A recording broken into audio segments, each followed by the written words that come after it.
Hi, hello. Welcome to another episode of Isaiah's Newsstand. It's your host, Isaiah Edwards. The date is May 21st, 2023. Hopefully, this episode finds you well, in good spirits, and high hopes. As for me, I'm doing pretty good, feeling pretty great. Let's see. I do have a good food corner. I wound up doing a food and game night with some friends. It was a really good time. Um, The food was Korean fried chicken. Then I'm going to be mispronouncing these food names coming up, but that's on par for the podcast. Then someone brought uh, this food called dorobaki. I think it's what it was. It was like noodles, and then I don't know. There's some kind of like, I don't know if it's pasta or something, but it was like almost like a longer, thick noodle, almost like a, I don't want to say a string cheese, but that's just kind of what it looked like, the noodle. But it was really thick, it's really good, and then also it had like um, eggs in it, like soft boiled eggs. So it was amazing. That was wee, very spicy too. Nice, nice, nice. And then also there was this thing made called jimpache, I believe is what it was. It was like sweet potato noodles. Oh my gosh, it was so yummy. And then also someone brought a little bit of sushi. It was so much food. And then we got into some board games. Let's see, I played this game called King of Tokyo, which was really fun. You're like these little monsters, little cute little monsters, and your goal is to like take over Tokyo and like get all your points up and you win and not die. And the goal is to do that or beat your opponents or stop them from doing that, whatever. And then the other game we played was called Horrified, which was like a super interesting game. It's just like it's one of those games where like everyone has to like learn all the rules, and then like it pretty much, if there's a bunch of new players, then it can be kind of rough kind of thing. It's hard to just drop in. But just a quick premise, essentially there's a whole bunch of monsters, like iconic monsters like Dracula, the werewolf, the Invisible Man, the Mummy, you Bride of Frankenstein and Frankenstein or whatever. So Frankenstein's monster, whatever, you know what I mean. So they all these options, and essentially everyone's working together to like beat the monsters. So it was very cool. I enjoyed it. Had a really good night. Let's see here. Anything else to report on my end? No, not really. As of today, I've just kind of been snacking. Had a little bit of pretzels and Snickers because I just have those lying around the house. But yeah, we're chilling today on this Sunday. It's fine Sunday. Anyway, let's get into some news. Well, let me take my classic break and then we'll get into some news.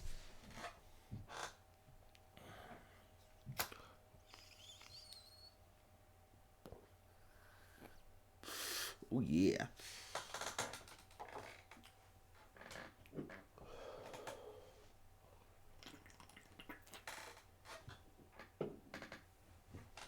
All right. What really happened? Oh, sorry. This is from CNN. What really happened during Prince Harry and Meghan's New York car chase? So this was a situation that had unfolded during the Ms. Foundation's Women of Vision Awards.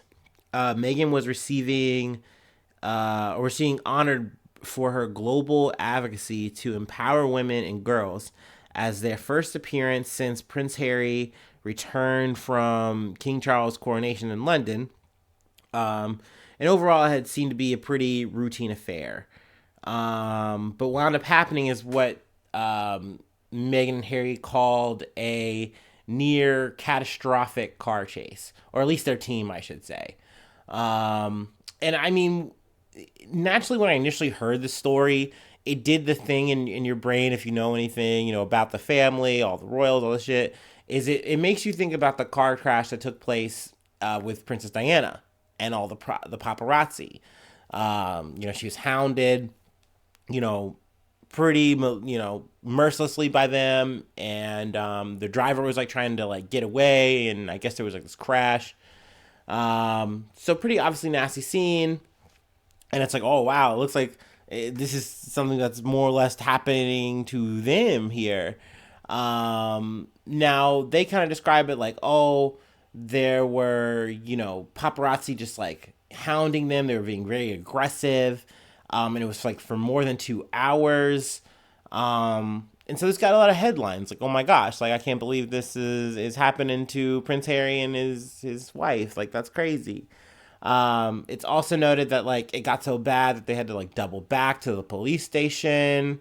Then they were finally able to get to their destination, throughout all this harrowing situation. Now on the other side, police, also Mayor Eric Adams, even the cab driver who drove them around, because apparently they were like going like kind of doing a little bit of a circuitous route, a little bit of back and forth. But they just described it as challenging. Like they're like, I mean, it was driving in New York City, and yeah, there was some people pursuing them, that's for sure. But no one was in danger, and that was something that Harry and Meghan's camp had more or less said, like, oh, well, it's not like we were necessarily worried about our own personal safety. I think we were going the speed limit, everyone else was going the speed limit, but we were just worried, like, because it just seemed so aggressive that maybe people outside might get hurt, or maybe there'd be an accident around us, and we didn't want that to happen. That being said, it's kind of like, maybe it just wasn't that bad. Maybe it was just, Prince Harry maybe just getting upset because it's something that, that I would be pretty, ready to fight. Like, motherfuckers start flashing cameras at me and my lady like that. Especially if I'm thinking of Princess Diana, that's my mom. That'd be crazy. I'd be very protective, on edge even. So, I do get that, but it did seem kind of like a fluffy piece, if you will. But I think people are gonna eat this up because Prince Harry, it's Meghan Markle. It's right after the coronation, so, it was a story in the city. Let's see. But speaking of the city, excuse me, from The Guardian, New York City is sinking due to weight of its skyscrapers. New research finds. New York City is sinking in part due to the extraordinary weight of its vertiginous buildings, worsening the flooding threat posed to the metropolis from the rising seas, new research has found. The Big Apple may be the city that never sleeps, but it is a city that certainly sinks, subsiding by approximately 1 to 2 millimeters each year on average, with some areas of New York City plunging at double this rate, according to researchers. I don't know why, but like for some reason because I had heard this story, I think on Start Here, ABC podcast, whatever, and they kind of cue it up like, oh, there's a city that's sinking, and I was thinking like, I wonder what it would be, like, as the stories are playing, my guesses were maybe this is gonna be like a story on like, this is just me showing how dumb I am. I was like, oh, maybe it would be like something about like where the Leaning Tower of Pisa is, because that's a crazy thing. Maybe they're gonna be talking about like some shit there. Or then I was thinking, no, that's dumb. That's dumb, Isaiah. No. Maybe it's like just an expanded story on Venice, because like, that city is already underwater. And it's like, no, it's about fucking New York. And I was like, oh, okay, all right. I guess it makes sense. But yeah, I mean, it is a city that is obviously a very populated city, a very major city in America. But it's crazy to think that these skyscrapers that were designed to like, show like human ingenuity and like how we can like defy like, the skyline itself with these big audacious buildings.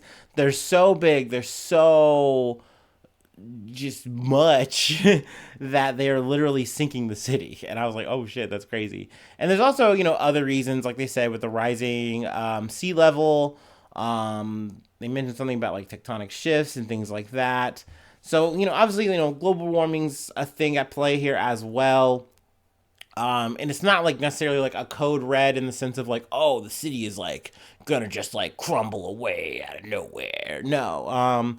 But essentially it's just something that like you should be expecting more flooding. There's no contingency plan for that. Like it's just gonna be something it's going to happen.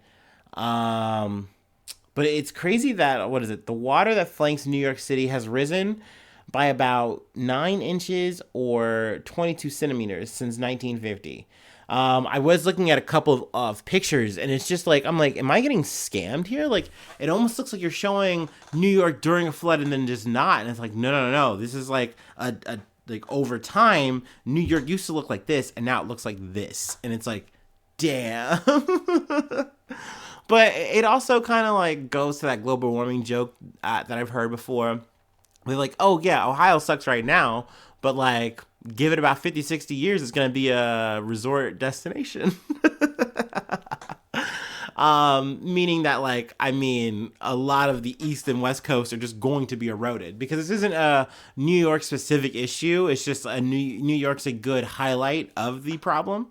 Kind of across the coast is you just have these issues of just constant erosion, just rising sea levels, and naturally any kind of metropolis that's on, the coast, if it's anything akin to, New York's going to have some problems. So, yeah, development is kind of burning the candle at both ends here with nature taking it back and then also us eating away at, our resources to make better, cooler cities, if you will. So, interesting story that popped up this week I wanted to cover. Let's see here. From Politico. Intrusion at the home of National Security Advisor under investigation, U.S. officials say. Let's see. The U.S. Secret Service is investigating an intrusion at the home of Jake Sullivan, President Joe Biden's National Security Advisor. Two officials confirmed on Tuesday. The official declined to provide details of the investigation of the intrusion, and the Secret Service did not immediately respond to a request for comment. Probably because there's fucking egg on their faces over this fucking issue. But let's see. A man had entered Sullivan's home in Washington's West End neighborhood around 3 a.m. one morning last month. Sullivan confronted the intruder, who appeared to be intoxicated, and told him to leave, the Post reported. There was no sign of forced entry, and there was no evidence that the man knew Sullivan or had come to the home to harm him, citing anonymous sources who were briefed on the episode. Secret Service agents were posted outside of Sullivan's home, but the intruder was able to enter undetected and fled before agents were made aware of his presence. That is so crazy to me. Like, I don't know. I don't want to like hop into speculation, so I'm just gonna take the story at face value.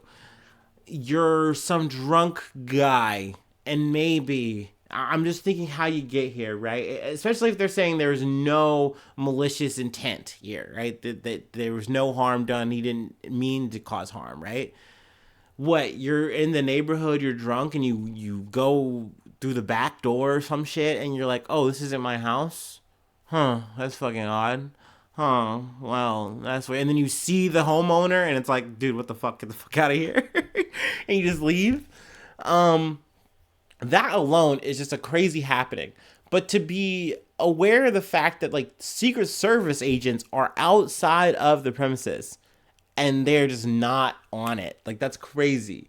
I've heard some talks of like, well, sometimes, definitely Secret Service. It's not like just because you hear the term Secret Service, it doesn't mean that like you're getting like the people who like defend the president. But then you think about that. I mean, JFK was defended by the Secret Service.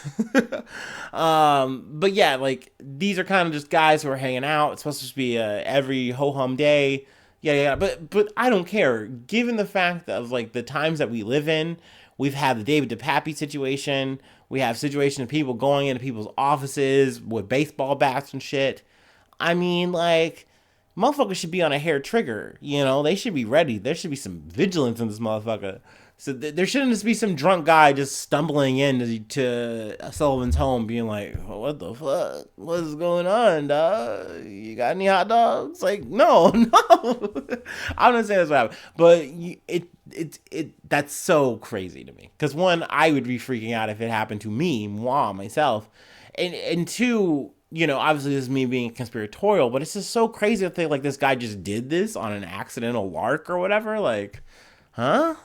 Like, it's almost like there's got to be more here, but who the fuck? Who? I don't know. We'll see. If something comes out of here that I find more information, we'll see. But it just looks like the Secret Service kind of fucked up, and someone was way too fucked up one night. You know what I mean? Worlds collided. All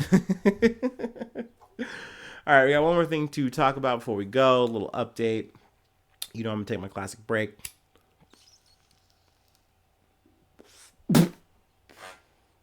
Whoa.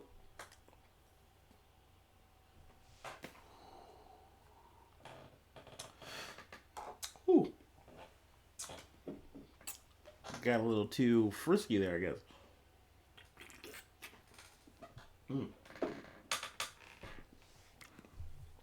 Okie dokie.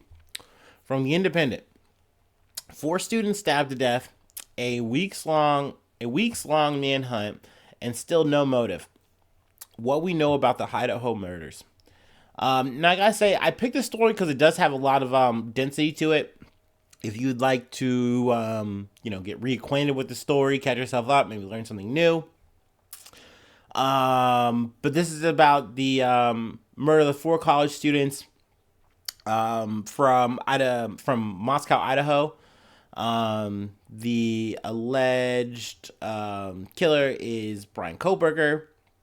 Like I said, there's definitely some more details here, but I really don't want to get in the guts until like the trial gets started and we get a little bit more, because there's definitely more to be had here. Like there's more details that just aren't being said. Currently there's a gag order right now, so like I know you can do deep dives right now and like learn a bunch of shit, but like none of that's concrete till this trial, gets going, I feel like. So I really want to wait.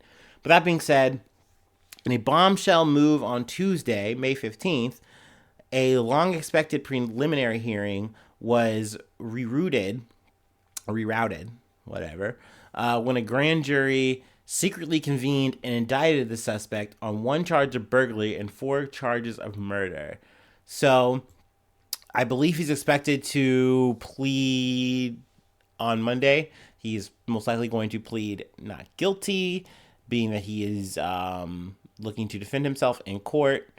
So, I mean, we will see how that goes. I'm really interested to see how the prosecution is going to lay out its evidence and, motive. I will say one thing, though. They still do not have a murder weapon, but they do have the a tan leather sheath, which has Kohberger's DNA on it. So that's pretty incriminating, even if you don't necessarily have the murder weapon. Like I said, the Independent definitely has a little bit more, details if you'd like to read this, catch yourself up. But yeah, that's all I really wanted to cover for today. That's more or less the episode. I thank you so much for tuning in. I thank you so much for being a friend. And hopefully I see you soon for some more good news. I love ya. Bye-bye. Mwah.